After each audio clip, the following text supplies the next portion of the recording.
For me, I'm just one of the few still alive who was present out there at that time and involved in one way or another. I'm grateful that that there's still a few of us around so that others can be told about the Battle of Midway. It was a turning point in World War II, a very significant time in World War II, because after the Battle of Midway, we were always in the ascendancy. Before that, we were not. To be honest with you, during the attack, I wasn't afraid. It was pending the attack, just waiting to then. Well, we knew they were coming in, and that distance between when we knew it and when they hit us was a big difference in my mental attitude. We got some notices that Japanese had some transport and troops on them that if they took Midway, they would land them on Midway. We found out we were going to attack the Japanese shipping. I wasn't scheduled to fly, and a friend of mine named Butler wasn't either. And it's scary, awful scary being aboard a ship when you have no battle station, because our battle station was our airplane. The Japanese retaliated. I was on the flight deck and they took us down to the hangar deck, stuck us in the corner someplace because we couldn't have flight operations of our own. So we had 18 flight crews, and these old torpedo planes had been obsolete since before the war started. So when something needed a new part, they were cannibalizing parts from one plane to keep others flying. And by the time we got to the Battle of Midway, we only had 14 operable planes. When they arrived at Midway Island, they just had time to drop the fuel tanks out and be reloaded with torpedoes. Then they were sent off.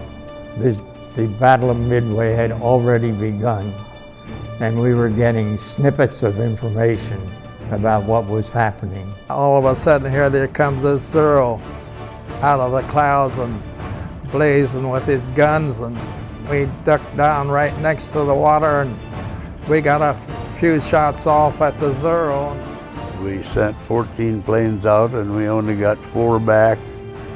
The 4th one was so late that they had cleared the flight deck, figuring nobody could still be in the air.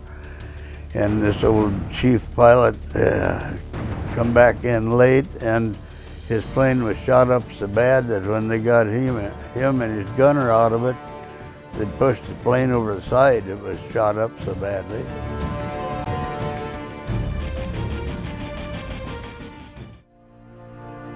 One airplane survived and came back to Midway. When the pilot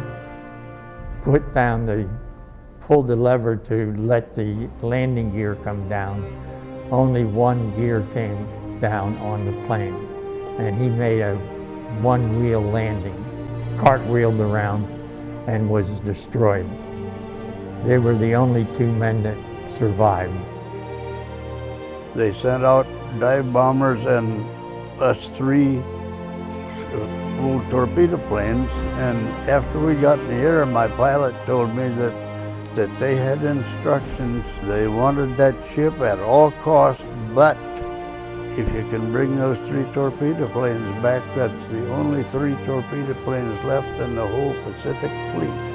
We flew out there and circled the ship, but most of the time out of range of the guns, but once in a while the pilot would turn in toward him to draw some gunfire from him, and just flew a big circle around that ship and watched the dive bombers pound the living hell out of it.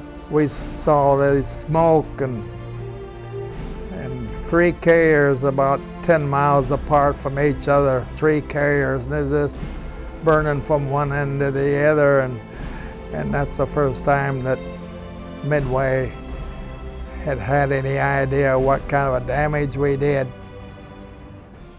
They gave us orders to go convoy the Yorktown because it had been hit pretty bad and it was under tow with a tug out of Midway. We had the general quarters in the morning, and we got up on deck just in time to see these torpedoes coming from the Japanese sub. A couple hit Yorktown, and one or two hit Hammond. The captain said, "Abandon ship." So everyone hit the drink, started jumping overboard and sliding down the ropes. I slid down the ropes, and they were coming so fast, I got about halfway. I just dropped in the water. The Hammond had all the open doors with a work party aboard the carrier, and it sunk, believe it or not, in about 3 minutes. They carried something like 300 people on there. I think they saved about 70. We was looking there, and they were hollering help, and I couldn't do a daggone thing about it. And that really got to me. The morning after that, well, the Yorktown was leaning more.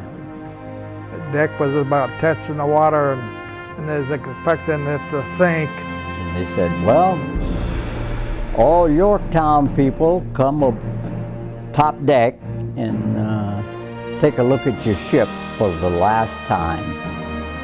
Everybody put up their dress flags, and we was on deck and all saluted as it turned over and it sunk.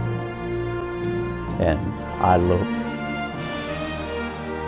stood there at attention and cried because that was my home.